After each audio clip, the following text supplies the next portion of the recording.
नमस्कार। आप सत्प्रयास शुरू कर चुके हैं। अब सुनिए समाचार। देश में कोरोना वायरस के मामले लगातार बढ़ते ही जा रहे हैं। पिछले 24 घंटे में कोरोना वायरस के कुल 1336 मरीज सामने आए हैं। नए मरीज सामने आने के बाद देश में कोरोना वायरस के कुल मामले बढ़कर 18,601 हो चुके हैं। इस बीमारी से अब तक 590 लोगों की मौत हो चुकी है। स्वास्थ्य मंत्रालय के संयुक्त सचिव लव अग्रवाल ने बताया कि पिछले 24 घंटे में 705 मरीज कोरोना वायरस को मात देने में सफल रहे हैं, जिसके बाद ठीक होने वाले मरीजों की संख्या बढ़कर 3,252 हो गई है। अगर इस वायरस के दुनिया भर में प्रभाव की बात करें तो कुल मिलाकर 1,70,226 लोगों की अब तक मौत हो चुकी है, जिनमें से 1,06,737 यूरोप से हैं।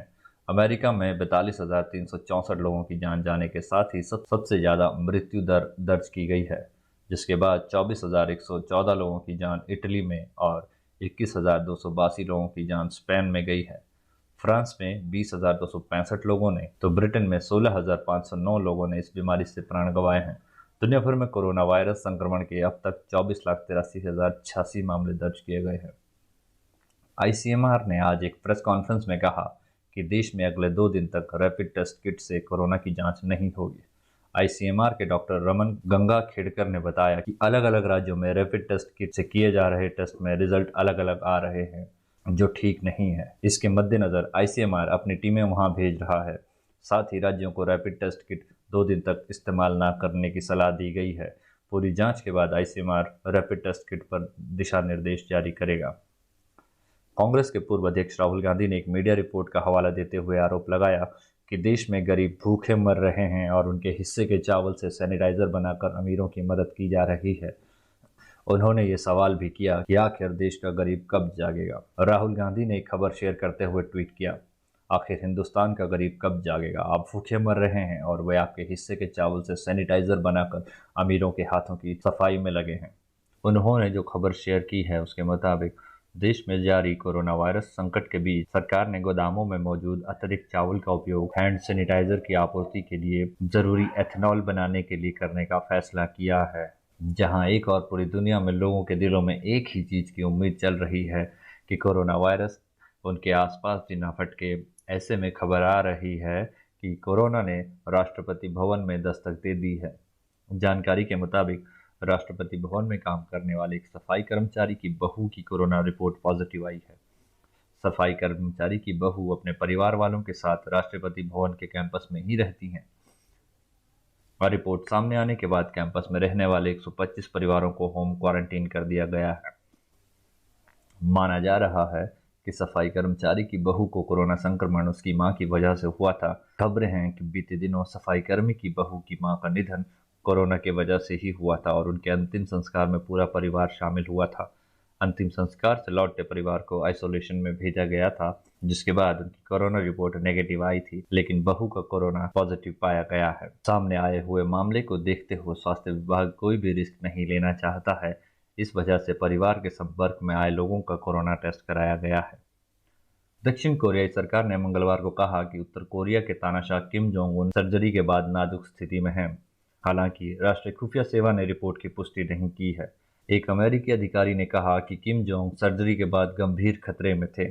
अमेरिकी मीडिया द्वारा रिपोर्ट किए जाने के बाद यह रिपोर्ट आई कि किम जोंग उनका एक हार्ट सर्जरी के बाद प्योंगयांग के बाहर हयांगसंग के रिसोर्ट काउंटी में एक विला में चिकित्सा उपचार चल रहा है। कोरोना जैसी वैश्विक महामारी के बीच आज मध्य प्रदेश में मुख्यमंत्री शिवराज सिंह चौहान के नेतृत्व में मंत्रिमंडल का गठन हुआ। लॉकडाउन से एक दिन पहले 23 मार्च को शिवराज सिंह चौहान ने मुख्यमंत्री पद की शपथ ली थी। आज 5 नेताओं ने कैबिनेट मंत्री पद की शपथ ली, जिसमें से 3 भाजपा के खेमे की ओर से और बाकी के 2 पूर्व विधायक ज्योतिरादित्य सिंधिया के खेमे से हैं। राज्यपाल लालजी टंडन ने शिवराज कैबिनेट में बतौर मंत्री नरोत्तम मिश्रा, गोविंद सिंह राजपूत, मीना सिंह, तुलसीराम सिलावट और कमल पटेल को मंत्री पद की शपथ दिलाई।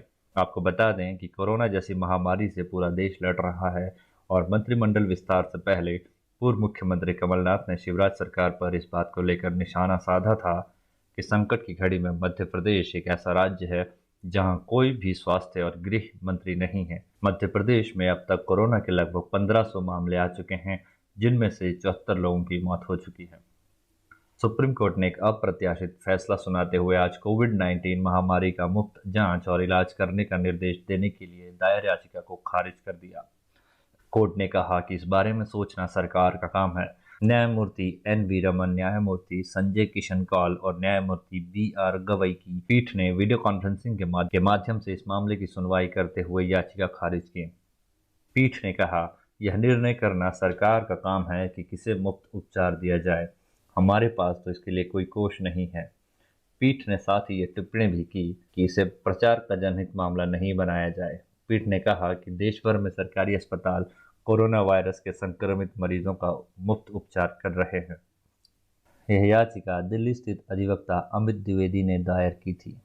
याचिका में कोविड-19 महामारी पर काबू पाए जाने तक इससे प्रभावित मरीजों की मुफ्त जांच और इलाज करने का निर्देश सरकार और अन्य प्राधिकारियों को देने का अनुरोध किया गया था। केंद्र ने इससे पहले न्यायालय को सूचित किया था कि सरकार ने सभी नागरिकों को स्वास्थ्य सुविधाएं उपलब्ध कराने के लिए उचित कदम उठाए हैं। आज के लिए बस इतना ही। आप घरों में रहिए, सुरक्षित रहिए और अस्तित्व के लिए संघर्ष जारी रखिए। धन्यवाद।